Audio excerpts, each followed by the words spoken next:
Hello दोस्तों, नमस्कार। एक बार फिर से स्वागत है आपके अपने यूट्यूब चैनल दियो जीके ट्रिक्स में। तो दोस्तों, हम यहाँ पर डेली जो कि शाम को 7 बजे यहाँ पर जीके का टेस्ट सॉल्व करने वाले हैं, जो कि देख सकते हैं कि लाजवाब आपकी सीरीज है। यहाँ पर आपको यहाँ पर हिस्ट्री, पॉलिटी, ज्योग्राफी, यहाँ पर देखा जाए तो सामान्य विज्ञान, है ना, ये सब चीज़ें आपको इसमें मिलते हैं। तो आप लोगों को डेली जुड़ना है शाम को 7 बजे, ठीक है ना। अब देखिए, एग्जाम आपके बिल्कुल पास आ चुका है ना। जब आपके पास समय नहीं है तो आप लोग यहाँ पर डेली का डेली जुड़े, और नोटिफिकेशन नहीं मिला है तो आप लोग टेलीग्राम ज्वाइन कर लीजिएगा। देव जीके ट्रिक्स आपका टेलीग्राम है, लिंक नीचे दी गई है, वहाँ पर आप जुड़ जाते हैं तो भैया जैसे आपकी पीडीएफ है ये भी आपको मिल जाते हैं। आईएमपी जो नोट्स होंगे, है ना, जो आईएमपी होंगे वो भी आपको मिल जाएंगे। तो आप लोग टेलीग्राम जरूर ज्वाइन कर लीजिए, देव जीके ट्रिक टेलीग्राम आपका है, ठीक है ना। तो चलिए स्टार्ट करते हैं। पहली बार जुड़े हैं तो जय हिंद लिख दीजिए, फिर हम लोग क्लास की स्टार्ट करते हैं। राधे राधे भैया, राधे राधे, सभी को जय हिंद, सभी को राधे राधे, गुड इवनिंग, सभी को राधे राधे, गुड इवनिंग, जय हिंद, हर हर महादेव, राधे राधे, हर हर शंभू। चलिए स्टार्ट किया जाए, स्टार्ट करें ना, सबको सही है। चलिए तो स्टार्ट करते हैं। यहाँ पर देखिए पहला क्वेश्चन आपका दिया गया है, कैरब से front court comma tip off और की होल किस खेल से संबंधित है। यहाँ पर जवाब देना है, आपसे कह रहा है कि फ्रंट कोर्ट, टिप ऑफ और की होल ये किस खेल से संबंधित है। चलिए जवाब देना है। चलिए गुड मॉर्निंग सभी को, गुड मॉर्निंग, जय हिंद, खुश रहिए। चलिए यहाँ पर देखिए आपका जो आंसर है, काफी लोगों के जवाब आ भी रहे हैं, और आपका जो आंसर बनेगा दोस्तों डी नंबर है। ये बास्केटबॉल में होता है, किसमें, ये जो शब्द होते हैं फ्रंट कोर्ट, टिप ऑफ, की होल, ये खेल जो आपके हैं आपके बास्केटबॉल में होते हैं। ऑप्शन आपका बनेगा डी नंबर है, राइट हो जाएगा। और आगे बढ़ते हैं, क्वेश्चन दिया गया है कि संयुक्त राष्ट्र द्वारा किस तारीख को अंतर्राष्ट्रीय बालिका दिवस मनाया जाता है। चलिए जवाब देना है, आपका जो आंसर है इनमें से राइट क्या हो जाएगा। चलिए कह रहा है कि संयुक्त राष्ट्र द्वारा किस तारीख को अंतर्राष्ट्रीय बालिका दिवस मनाया जाता है, इसका आंसर इनमें से क्या बनेगा। चलिए यहां पर जवाब देना है, और देखिए इसका जो आंसर है काफी लोग दे भी रहे हैं, प्रयास अच्छा है, बेहतर है। यहां पर देखिए ऑप्शन आपका जो आ गया है सी नंबर बिल्कुल सही है। 11 अक्टूबर को, दोस्तों याद रखिएगा, 11 अक्टूबर को अंतर्राष्ट्रीय बालिका दिवस मनाया जाता है, इसका जो ऑप्शन बनेगा यहां पर सी नंबर जिसका भी आया है बिल्कुल राइट आंसर हो जाएगा। और आगे बढ़ते क्वेश्चन आपसे अगला पूछा गया है, यहां पर दिया गया है, यदि आप भारत के उपराष्ट्रपति का पद रिक्त हो, है ना, और कोई उपराष्ट्रपति भी ना हो तो निम्न में से कौन सा कार्यवाहक राष्ट्रपति होगा। मतलब कि भारत के राष्ट्रपति का पद क्या है, रिक्त है, और आपके जो उपराष्ट्रपति थे वो भी कहां चले गए हैं, पार्टी में चले गए हैं। अब ऐसी स्थिति में इस पद पर कौन आ सकता है, जल्दी बताइए, इस पद पर कौन हो सकते हैं, यहां पर जवाब देना है, क्या बन जाएगा।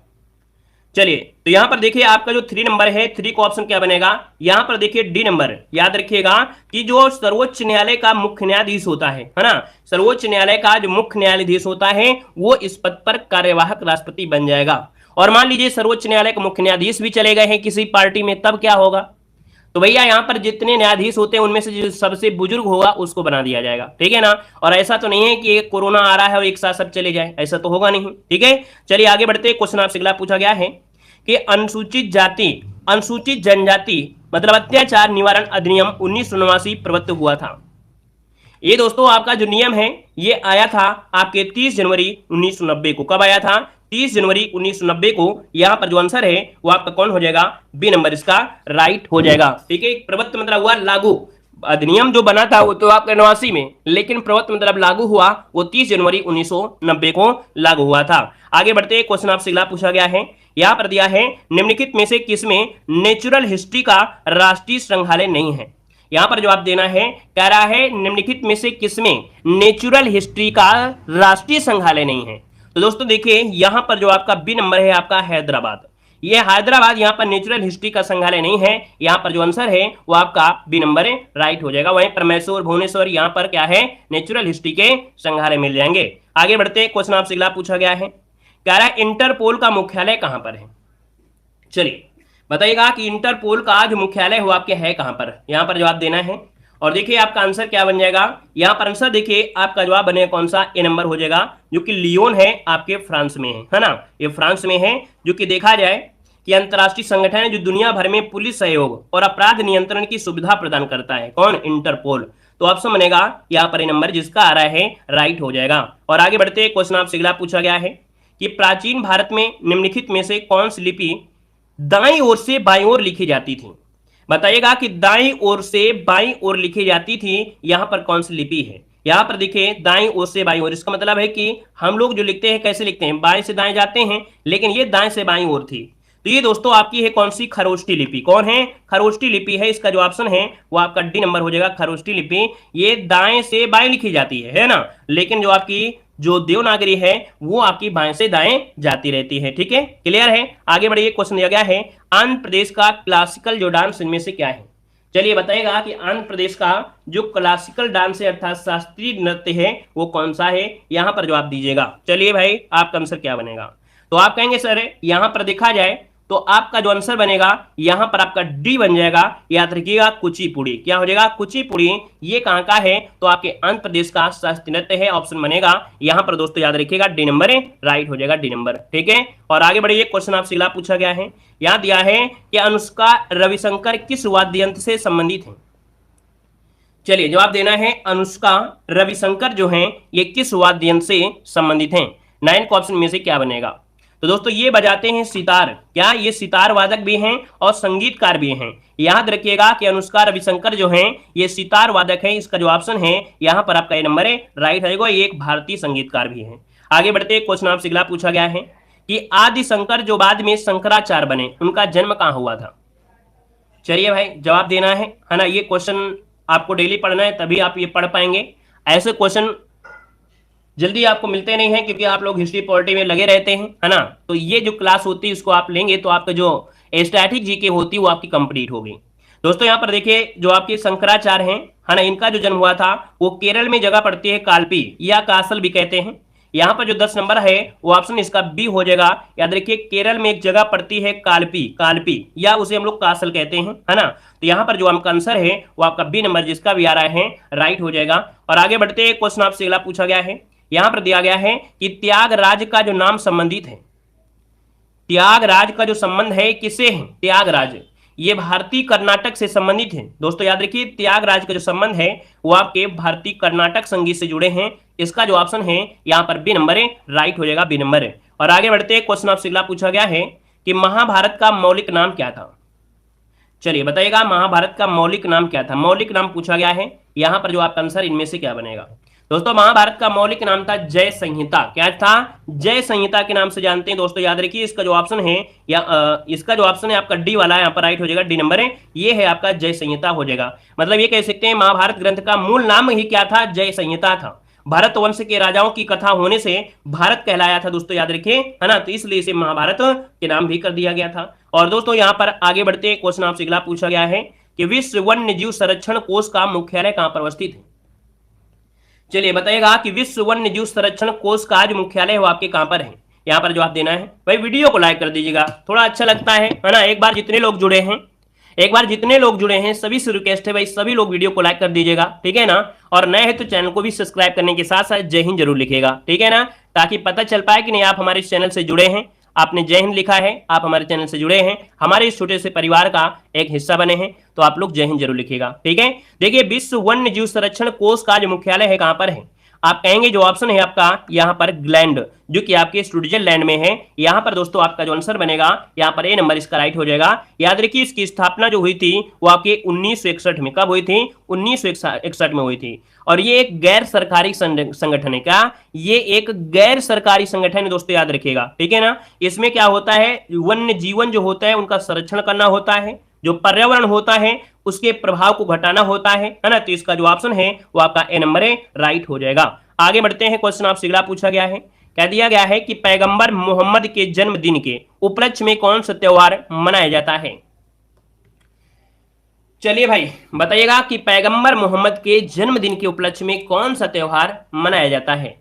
तो दोस्तों यहां पर जो त्योहार होगा कौन हो जाएगा, ये त्योहार होता है ईद मिलादुन्नबी। क्या नाम है, याद रखिए इसको ऑप्शन डी हो जाएगा, ईद उल मिलादुन्नबी। ये जो ऑप्शन है आपका डी नंबर है, राइट हो जाएगा दोस्तों, ठीक है ना। तो इसका आंसर बनेगा आपका डी नंबर है, राइट बनेगा दोस्तों। यहां पर आगे बढ़ते हैं, क्वेश्चन आपसे अगला पूछा गया है। यहां पर दिया गया है कौन सा वार्षिक मेला ऊंट के व्यापार के लिए प्रसिद्ध है। चलिए भाई कौन सा वार्षिक मेला ऊंट के व्यापार के लिए प्रसिद्ध है। तो दोस्तों ये मेला है आपका पुष्कर मेला। याद रखिए पुष्कर मेला जो आपका है ये ऊंट के व्यापार के लिए काफी प्रसिद्ध है। ये अजमेर से लगभग 11 किलोमीटर आप जाएंगे तो हिंदुओं का पवित्र तीर्थ स्थल भी आपका माना जाता है। इसका जो ऑप्शन है यहाँ पर ये नंबर राइट हो जाएगा। नेक्स्ट क्वेश्चन को आइएगा। क्वेश्चन दिया है कि सूर्य मंदिर कहाँ स्थित है। चलिए भाई सूर्य मंदिर जो है वो आपकी कहां पर स्थित है, इसका आंसर क्या हो जाएगा। सूर्य मंदिर आपसे पूछा गया है और सूर्य मंदिर कहां पर है आपके दोस्तों, याद रखिए कोणार्क, जो कि आपके उड़ीसा में है ना। और ये भगवान सूर्य को समर्पित है दोस्तों, याद रखिएगा ब्लैक पैगोंडा। चलिए आगे बढ़ते हैं। क्वेश्चन आपसे अगला पूछा गया है कि ब्लॉक स्तर पर पंचायत समिति कौन होती है। क्या दिया है, ब्लॉक स्तर पर है। और ब्लॉक स्तर पर जो होती है पंचायत, ये होती है प्रशासनिक प्राधिकरण। क्या बोलते हैं इसे, इसे बोला जाता है प्रशासनिक प्राधिकरण बोलते हैं। ऑप्शन बी नंबर राइट हो जाएगा। चलिए आगे बढ़ते हैं। क्वेश्चन आपसे अगला पूछा गया है, कह रहा है आपसे bio carbon fund initiative for sustainable forest landscape का जो प्रबंधन निम्नलिखित में से कौन करता है। दोस्तों यहां पर देखिए ये जो आपसे दिया गया है कि जो bio carbon fund initiative for sustainable forest landscape, इसका प्रबंध करता है विश्व बैंक। कौन, वर्ल्ड बैंक करता है। यहाँ पर जो आंसर आपका है वो आपका डी नंबर राइट हो जाएगा दोस्तों। ठीक है, यहां पर आगे बढ़ते हैं। क्वेश्चन आपसे दिया गया है कि सरकार की पंचायती राज प्रणाली की प्रमुख विशेषता क्या है। सरकार की पंचायती राज प्रणाली में क्या है, कह रहा है इसमें सरकार की 3 श्रेणियां होती हैं। बिल्कुल सही है। इनका लक्ष्य गांव में सामाजिक और आर्थिक न्याय प्रदान करना है। जिला परिषद में इसके सदस्य के रूप में कुछ सांसद भी होते हैं। मतलब ऑप्शन जो आपका डी है वो बिल्कुल राइट हो जाएगा। मतलब सरकार की जो पंचायती राज प्रणाली के बारे में दिया है ये बिल्कुल आपका सही जवाब दिया गया है। चलिए आगे बढ़ते हैं। क्वेश्चन आपसे अगला पूछा गया है, दिया गया है भारतीय बागवानी विश्वविद्यालय कहां पर स्थित है। चलिए भारतीय बागवानी विश्वविद्यालय जो आपका है ये कहां पर स्थित है, इसका आंसर देना है। आपका जो आंसर इनमें से क्या हो जाएगा, भारतीय बागवानी विश्वविद्यालय कहां पर स्थित है। देखिए जवाब यहाँ पर आ रहा है और जवाब हो जाएगा आपके दोस्तों, याद रखिए सोलन। सोलन कहां पड़ता है, आपके हिमाचल प्रदेश में पड़ता है, जहां पर बागवानी विश्वविद्यालय आपका है। ऑप्शन डी नंबर यहाँ पर राइट हो जाएगा। चलिए आगे बढ़ते हैं। क्वेश्चन आपके अगला आ गया है, यहां पर दिया गया है भारतीय हीरा संस्थान कहां पर स्थापित है। चलिए बताइएगा भारतीय हीरा संस्थान कहां स्थित है। यहां पर आंसर देना है। आपका राइट आंसर में से क्या हो जाएगा, चलिए यहां पर जवाब दीजिएगा। और ये देखिए याद रखिए भारतीय हीरा संस्थान है आपके कहां पर, सूरत में है। अभी आपने देखा होगा विश्व का सबसे बड़ा यहां पर एक बना हुआ है, जगह बनी है यहां पर सूरत में, वो हीरे का व्यापार केंद्र ही आपका बनाया गया है। ठीक है, हीरे का ही व्यापार केंद्र आपको बनाया गया है, याद रखिएगा। इसका जो ऑप्शन है आपका बी हो जाएगा। और आगे बढ़ते हैं। क्वेश्चन आपसे दिया गया है निम्नलिखित में से किस देश की मुद्रा फ्रैंक है। दोस्तों यहां पर देखिए एक मुद्रा है फ्रैंक, है ना, तो इसका मतलब यहाँ के लोग भी फ्रैंक होंगे, तो फ्रैंक से हो जाएगा। यहां पर आंसर क्या हो जाएगा, चलिए फ्रैंक मुद्रा जो शुरुआत हुई थी वो फ्रांस में हुई थी, है ना, फ्रैंको शब्द से जुड़ी हुई है। लेकिन इनमें से ऑप्शन जो आपका बनेगा यहां पर क्या हो जाएगा दोस्तों, यहां पर जो आपका है ए नंबर माली, क्या है, माली की है। वैसे अगर ऑप्शन में भी आपका होता है तो दोस्तों फ्रांस में इसकी शुरुआत हुई थी। ठीक है, फ्रैंक की जो शुरुआत हुई थी ये फ्रांस की मुद्रा फ्रैंक से जुड़ी हुए है। यहां पर आगे बढ़ते क्वेश्चन आपसे दिया गया है कि विश्व बौद्धिक संपदा संगठन का मुख्यालय कहां पर अवस्थित है। चलिए बताइएगा कि विश्व बौद्धिक संपदा संगठन का मुख्यालय जो आपका है कहां पर है। चलिए यहां पर जवाब देना है। अच्छा क्वेश्चन दिया गया है और देखिए जवाब भी यहां पर आ रहे हैं, काफी लोगों के जवाब आ गए हैं। जिनेवा बिल्कुल सही आया है, बिल्कुल राइट आपका आंसर है, बी नंबर है। याद रखिए स्विट्जरलैंड की जिनेवा जो कि ऑप्शन होगा बी नंबर है, राइट हो जाएगा। चलिए आगे बढ़ते हैं। क्वेश्चन आपसे अगला पूछा गया है, कह रहा है प्रायः किसकी सलाह पर राज्य में राष्ट्रपति शासन लागू किया जाता है। चलिए किसकी सलाह पर राज्य में राष्ट्रपति शासन लागू किया जाता है, यहां पर जवाब देना है। चलिए यहां पर 24 नंबर की अगर बात करते हैं तो ऑप्शन क्या बनेगा, तो दोस्तों यहां पर देखिए इसका जो आंसर आपका है, आपका यहां पर सी नंबर गवर्नर, क्या हो जाएगा, गवर्नर इसका आंसर राइट हो जाएगा, जो कि आर्टिकल नंबर आपका 356 के तहत होता है। राष्ट्रपति को केंद्रीय मंत्रिपरिषद की सलाह, है ना, सलाह पर ही किसी राज्य पर नियम लागू किया जा सकता है। तो इसका जो ऑप्शन है आपका सी राइट हो जाएगा। और आगे बढ़ते हैं। क्वेश्चन आपसे अगला पूछा गया है, कह रहा है प्राक्कलन समिति के सदस्यों का कार्यकाल कितना होता है। चलिए बताइएगा भाई, जो प्राक्कलन समिति होते हैं इनका जो कार्यकाल होता है वो कितना होता है, यहां पर जवाब देना है। तो दोस्तों याद रखिए इनका कार्यकाल होता है 1 वर्ष। कितना होता है, 1 वर्ष होता है दोस्तों, इससे अधिक नहीं होता है। नोट कर लीजिएगा किसका, प्राक्कलन समिति का। चलिए आगे बढ़ते हैं। क्वेश्चन आपसे अगला पूछा गया है, निम्नलिखित राज्यों के समूहों में से कौन एक तेलंगाना राज्य की सीमा बनाता है। दोस्तों आपसे कह रहा है तेलंगाना राज्य, और तेलंगाना राज्य से कौन कौन शहर बने होंगे। देखिए तेलंगाना राज्य से जो आपके जुड़े हैं कौन कौन से हैं, तो पहला कह रहा है आपसे आंध्र प्रदेश, सही है। कर्नाटक ये भी जुड़ा है, महाराष्ट्र भी जुड़ा है, छत्तीसगढ़ जुड़ा है। अब यहाँ पर जब पहला ही ऑप्शन मिल गया है तो अब आगे आगे जाने की आवश्यकता नहीं है। पहला ऑप्शन होगा तेलंगाना, जो कि आंध्र प्रदेश, कर्नाटक, महाराष्ट्र, छत्तीसगढ़ से सीमा बनाता है दोस्तों। ठीक है, चलिए आगे बढ़ते हैं। क्वेश्चन आपसे अगला पूछा गया है, निम्नलिखित में से कौन सी पुस्तक जवाहरलाल नेहरू ने नहीं लिखी है। चलिए 27 नंबर आपको देना है कि कौन सी पुस्तक जवाहरलाल नेहरू ने नहीं लिखा है। माई एक्सपेरिमेंट विथ ट्रुथ, ये तो भैया गांधी जी ने लिखा था, है ना, ये तो गांधी जी ने लिखा था और गांधी जी ने लिखा था, इसका मतलब पहला ही ऑप्शन गलत हो गया। वहीं पर नेहरू जी ने एन ऑटोबायोग्राफी लिखा है, ग्लिम्पसेज ऑफ वर्ल्ड हिस्ट्री लिखा है, डिस्कवरी ऑफ इंडिया भी लिखा है। क्लियर हुआ, आगे बढ़िए। क्वेश्चन आपसे दिया गया है, यहां दिया गया है विश्व दाल दिवस कब मनाते हैं। चलिए भैया दिया गया विश्व दाल दिवस कब मनाते हैं, दाल दिवस, और दाल दिवस कब मनाते हैं। यहां पर देखिए ऑप्शन क्या हो जाएगा, ऑप्शन बनेगा बी नंबर है, याद रखिएगा 10 फरवरी। क्या हो जाएगा, 10 फरवरी इसका आंसर है, राइट हो जाएगा। और आगे बढ़ते हैं। क्वेश्चन आपसे अगला पूछा गया है, कह रहा आपसे यहां पर है कि चंद्रकांता पुस्तक किसकी है। चलिए बताइएगा कि चंद्रकांता जो पुस्तक है वो आपकी किसकी है। चलिए चंद्रकांता एक बार नहीं बहुत बार पढ़े आपने, देवकी नंदन खत्री। ऑप्शन जो बनेगा यहाँ पर बी नंबर देवकी नंदन खत्री, जिसका भी ऑप्शन आ रहा है बिल्कुल राइट हो जाएगा। और आगे बढ़िए। क्वेश्चन आपसे अगला पूछा गया है, कह रहे हैं सियोल किस देश की राजधानी है। दोस्तों यहाँ पर देख सकते हैं आपसे कह रहा है सियोल किस देश की राजधानी है। अच्छा क्वेश्चन आपके सामने है, बेहतर क्वेश्चन आपका है, सियोल किस देश की राजधानी है। क्या जवाब देंगे भाई, दक्षिण कोरिया, बिल्कुल सही जवाब है दक्षिण कोरिया, जिसका भी ऑप्शन आया है बिल्कुल राइट हो जाएगा। याद रख, दक्षिण कोरिया कहां गए भाई, यहां पर बी नंबर है दक्षिण कोरिया, बी नंबर इसका राइट हो जाएगा। दक्षिण सियोल दक्षिण कोरिया की राजधानी है ना, दक्षिण कोरिया, जो कि ऑप्शन आपका बी नंबर है, राइट हो जाएगा। चलिए आगे बढ़ते हैं। क्वेश्चन आपसे अगला पूछा गया है, यहां पर दिया गया है नाटो का मुख्यालय कहां पर है। दोस्तों बताना है नाटो का जो मुख्यालय है वो आपके कहां पर है, नाटो का मुख्यालय यहां पर जवाब देना है। चलिए भाई नाटो का मुख्यालय पूछा गया है, नाटो का मुख्यालय कहां पर है।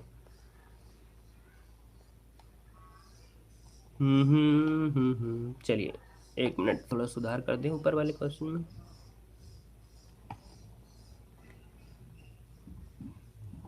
चलिए हाँ देखिए बताइएगा कि नाटो का जो मुख्यालय है, नाटो का जो मुख्यालय वो आपके कहां पर है। यहां पर देखिए ऑप्शन क्या बनेगा, यहां पर ऑप्शन बी हो जाएगा, ब्रुसेल्स में है। कहां पर है, नाटो का मुख्यालय है आपके ब्रुसेल्स, जिसका ऑप्शन आ रहा है बिल्कुल राइट हो जाएगा।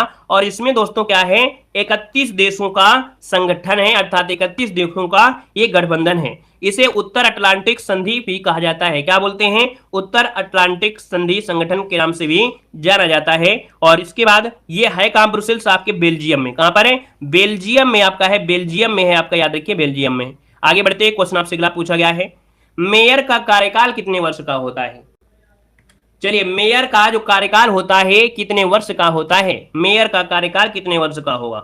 तो दोस्तों मेयर का कार्यकाल भी कितना होता है, 5 वर्षों के लिए होता है। इसका जो ऑप्शन है आपका डी नंबर है, राइट हो जाएगा। मेयर का जो कार्यकाल होता है वो आपके 5 वर्ष होता है। चलिए आगे बढ़ते हैं। क्वेश्चन आपसे अगला पूछा गया है, कह रहा आपसे कैबिनेट मिशन में सम्मिलित होते हैं। अब ये बताइए जो कैबिनेट मिशन होता है, कैबिनेट, उसमें कौन कौन सम्मिलित होते हैं।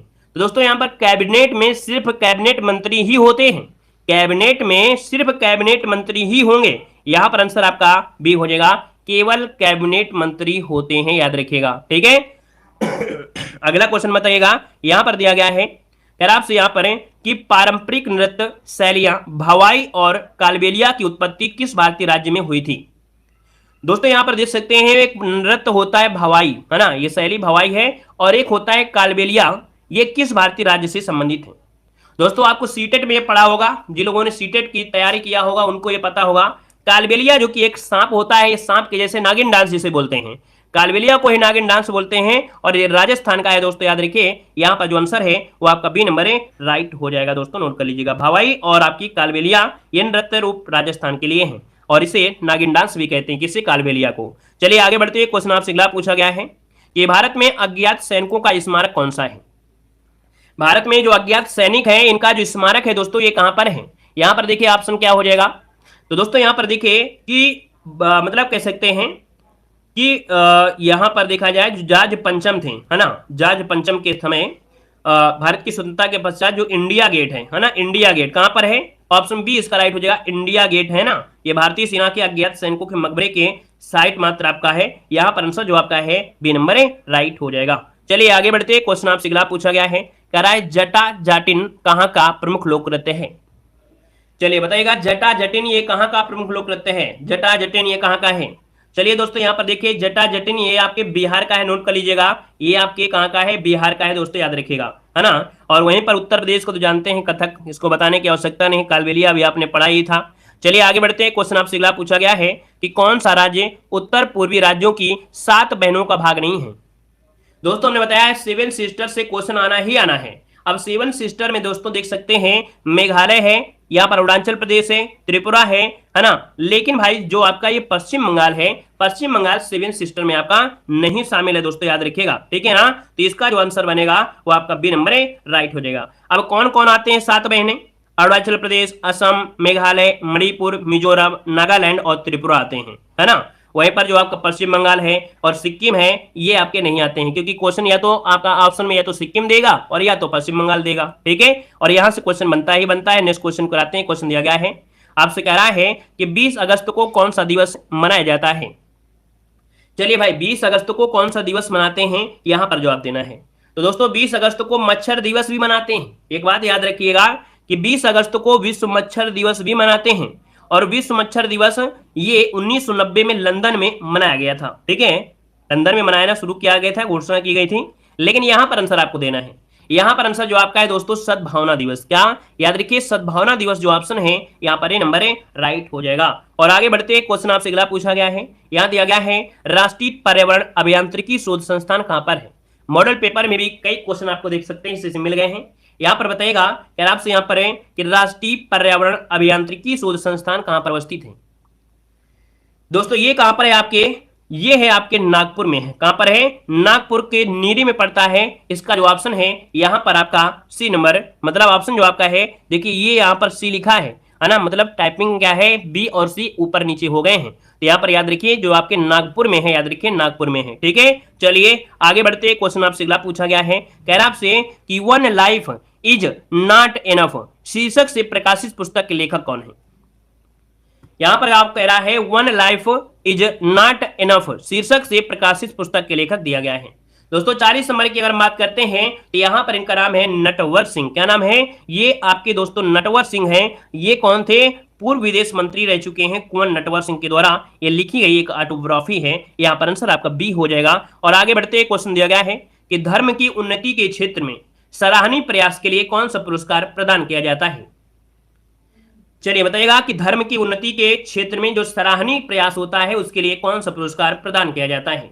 इस पुरस्कार का नाम है दोस्तों टेम्पल्टन पुरस्कार। क्या है नाम, ये नाम है दोस्तों याद रखिएगा टेम्पल्टन पुरस्कार है, जो कि धर्म के क्षेत्र में अगर अच्छा आप सराहनीय कार्य करते हैं। ऑप्शन ए नंबर राइट हो जाएगा। और आगे बढ़ते क्वेश्चन दिया गया है कि आपातकाल की घोषणा को स्वीकृति हेतु संसद के समक्ष रखा जाना चाहिए। दोस्तों 42 नंबर लॉक करना है। दोस्तों यहां पर आंसर क्या हो जाएगा, 1 माह के अंदर। याद रखिए अगर आपातकाल की घोषणा है, इसकी स्वीकृति चाहिए तो 1 माह के अंदर दोस्तों याद रखिए कि आपातकाल की घोषणा को 1 महीने के भीतर अनुमोदन के लिए संसद के समक्ष प्रस्तुत किया जाना चाहिए दोस्तों, जो कि आर्टिकल नंबर आपका 352 कौन सा है, आर्टिकल नंबर 352 है। यहाँ पर आपातकाल होता है राष्ट्रीय आपातकाल। आगे बढ़ते हैं, क्वेश्चन दिया गया है कि भारत के पूर्व राष्ट्रपतियों में से निम्नलिखित में से कौन बिहार का राज्यपाल रह चुका था। दोस्तों बताइएगा भारत के पूर्व राष्ट्रपतियों में से निम्न में से कौन बिहार का राज्यपाल रह चुका है। इनमें से आपको बताना है आपका आंसर क्या होगा। दोस्तों यहां पर देखिए ये जो आपके थे बिहार के राज्यपाल भी रह चुके हैं, ये आपके डॉक्टर जाकिर हुसैन। कौन है, डॉक्टर जाकिर हुसैन। इसका जो आंसर है यहाँ पर सी नंबर राइट हो जाएगा दोस्तों, ठीक है। अच्छा राजेंद्र प्रसाद कहाँ के थे, तो आप कहेंगे बिहार से, लेकिन आपसे ये पूछा है बिहार का राज्यपाल, तब आप ऑप्शन सी देंगे। समझ में आ गया। आगे बढ़िए, क्वेश्चन आपसे दिया गया है, कह रहा है बांग्लादेश की मुद्रा क्या है। चलिए बताइएगा क्या हो जाएगा, बांग्लादेश की मुद्रा क्या है। चलिए भाई बांग्लादेशी टका, वेरी गुड, बहुत अच्छा प्रयास है आप सभी का। यहां पर देखिए आपका जो आंसर आ रहा है टका, बिल्कुल सही जवाब आ गया है ना। यहां पर आंसर बनेगा ए नंबर टका, जिसका आंसर आया है यहां पर राइट हो जाएगा, नंबर क्लियर है। आगे बढ़िए, क्वेश्चन दिया गया है कि संत कबीर किसके शिष्य थे। चलिए बताना है, आपसे कह रहा है संत कबीर जो थे ये किसके शिष्य थे। यहां पर देखिए तो संत कबीर जो थे ये आपके रामानंद के थे। किसके थे, रामानंद, जिसका ऑप्शन आ रहा है आपका डी नंबर राइट हो जाएगा, रामानंद हो जाएगा। और आगे बढ़ते क्वेश्चन आपसे अगला पूछा गया है, हम्पी के खंडहर किस राज्य में स्थित है। यहां पर जवाब देना है कि हम्पी के जो खंडहर हैं वो आपके किस राज्य में हैं। यहां पर जो जवाब देना है आपको कमेंट बॉक्स में कमेंट करके बताना है। ठीक है, इसका जवाब आपको भैया आज ऑफलाइन कमेंट बॉक्स में कमेंट करके आप बताना है। और आज इस वीडियो में 46 ही क्वेश्चन है, 4 क्वेश्चन चूहा ले गया। ठीक है, 4 क्वेश्चन चूहा ले गया। आज सिर्फ आपके 46 क्वेश्चन ही आपके यहाँ पर रखे गए हैं। ठीक है, क्लियर है।